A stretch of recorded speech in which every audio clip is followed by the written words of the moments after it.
Hello everybody, here we are tonight talking about the St. Louis Blues and if they've taken the fun out of the Western Conference wildcard race and just kind of getting into that in this video. But before we get started with it, please make sure to subscribe if you're new to me or hockey, whatever the case may be. That being said, let's get on into it. So I will say this video was supposed to go out earlier, but it was going to be a later video, I guess, to that extent. But when I got out of work, my wife said, "Oh, you know that cat that I took a photo of and I asked you if you thought it was cute? Well, I have it at home waiting to meet you." I've never had a cat before. Always had dogs, and we have a dog, of course, now. So now we have a dog and a cat. But anyway, circling back to hockey, talking about the St. Louis Blues in the Western Conference Final, or the Western Conference, I should say, in this one. And I think comparatively to the East, obviously the West has not been as exciting this year in terms of the wild card race. Things are hectic out East. You realistically could see, even theoretically, the Buffalo Sabres. That's not realistic, unrealistically, but theoretically, the Sabres make it because they're not eliminated just yet. And with the way that a lot of these teams seemingly are unable to go on runs of sustained success, if the Sabres had a long run, they might be able to make it. But again, I'll give them pretty low odds of that. Whereas in the Western Conference, there's been much less teams, and the gap is much bigger, thanks in part to the St. Louis Blues, a team that has been in the playoff conversation for a good chunk of the year, but is now in a playoff spot, the final wildcard spot, as they've won 9 in a row. And kind of by doing so has made the talk out west a little bit less exciting.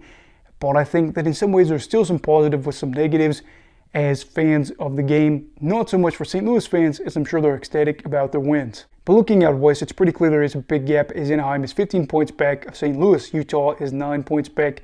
Calgary 7 points back. Vancouver 6 points back. St. Louis, of course, even with themselves, and Minnesota, meanwhile, being 1 point ahead in the first wildcard spot. Now, I think one of the interesting things here is if you take just a handful of St. Louis's wins away, it becomes better, not as fun as out east, but I think especially for a team like Utah that is more fringe, it is a closer run for them to be able to go out there and do it.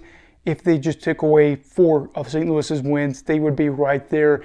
And then teams like Calgary and Vancouver would benefit from this absolutely.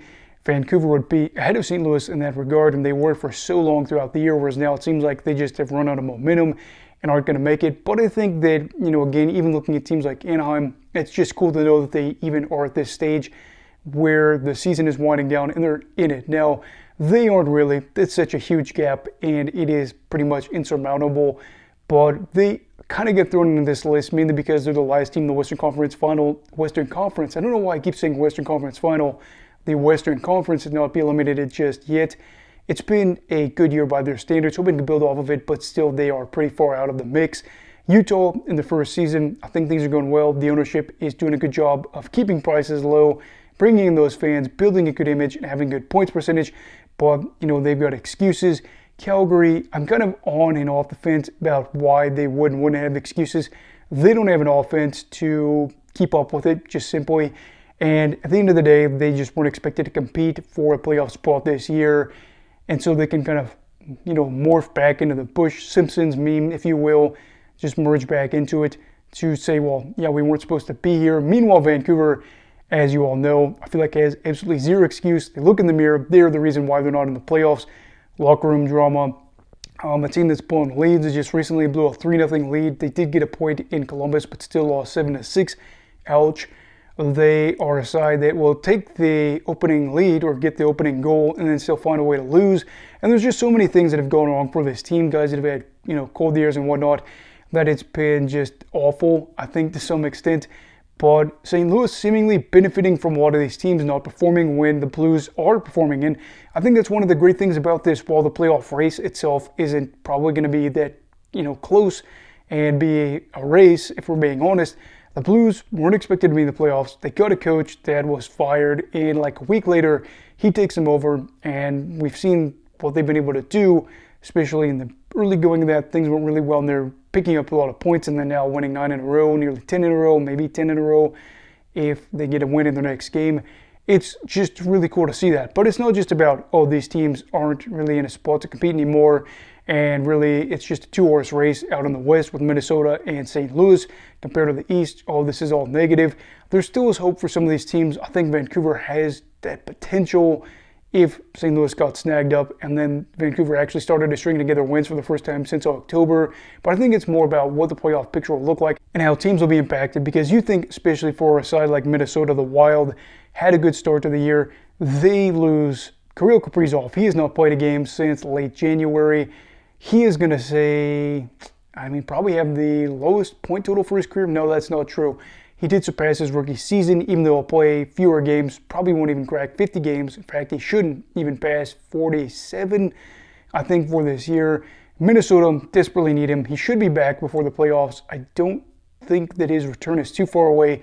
Joel Eriksson out. That's, again, another blow. He has not played since late February. The Wild are a team that, again, we knew was going to be safe as they built up a really nice cushion. But the problem then becomes, how are they going to go as the season wears along? Where are they going to fall in all this? We thought maybe top 3 in their division. Then it was, they're going to snag the top wildcard spot.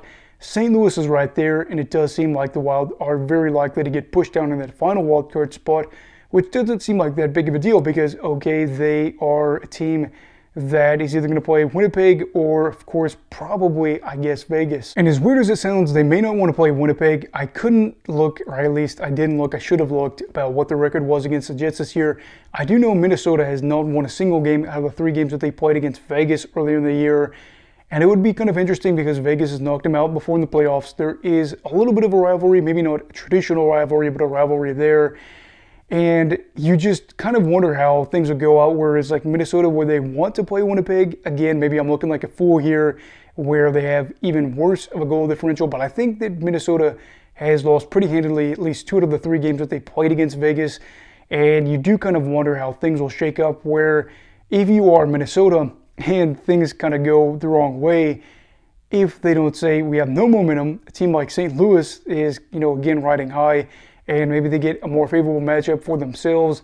Not saying that they're going to be looking at that too much anymore. I don't think that if you get into a wildcard spot, you care as much anymore because, again, you're going to be facing a really good team either way.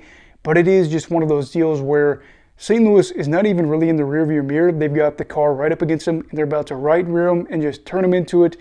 And that's where you kind of wonder, again, where both of these teams stand in terms of the playoffs. And I think that's why it's kind of exciting to see how things will shake up for these two, if anything will actually happen. But I do think that if you're Minnesota, maybe you are a little bit more positive. You're like, we'll get a more refreshed Kirill Kaprizov, maybe a more refreshed Joel Eriksson, and actually be the underdogs that we know that they likely could be and show a little bit more of that first half form that we saw where they could have won their division. Meanwhile, St. Louis, for their part, has truly single-handedly kind of just, written off the whole Western Conference wildcard race. And it is unfortunate if you are a non-St. Louis fan, but I still think that this is a great storyline, a team that's building up momentum, that is really shaking up probably what the standings are looking like and making you wonder how exactly the West will go. I don't know if the Blues or the Wild will even end up winning a series, but if one of these two teams end up actually benefiting from this, again, you'd have to imagine that it may be St. Louis. I think just because it's like Minnesota and them, I don't know. Things are weird because you would think Minnesota would want to stay above St. Louis, but again, you would also think at the same time, too, if they're able to move down to play Winnipeg and they move on, would you say, oh, they benefited from the Blues going on that run? That would be something that is a talking point going further in the playoffs as the Wild would be in the second round. But maybe it's midnight and I'm rambling and I'm tired and there's been a wicked foot cramp for my foot in the course of this video. So I've been trying to troop on through that as there is another train coming that I don't want to derail this video. Anyway, what are your thoughts on this? Is it kind of disappointing that the Blues have made it to where it is just them in Minnesota? Do you think it's still exciting in terms of how the playoffs and the standings will shake up? Especially because it seemed like it was really just the top 7 were set, and that was that. Let me know your thoughts down below in the comments. Also, please make sure to like this video if you enjoyed it. Subscribe if you're new. Everybody stay safe. Have a great night. And you love hockey, all right. Goodbye, Brigadiers and Brigadettes. This is your captain signing off. Have a great night.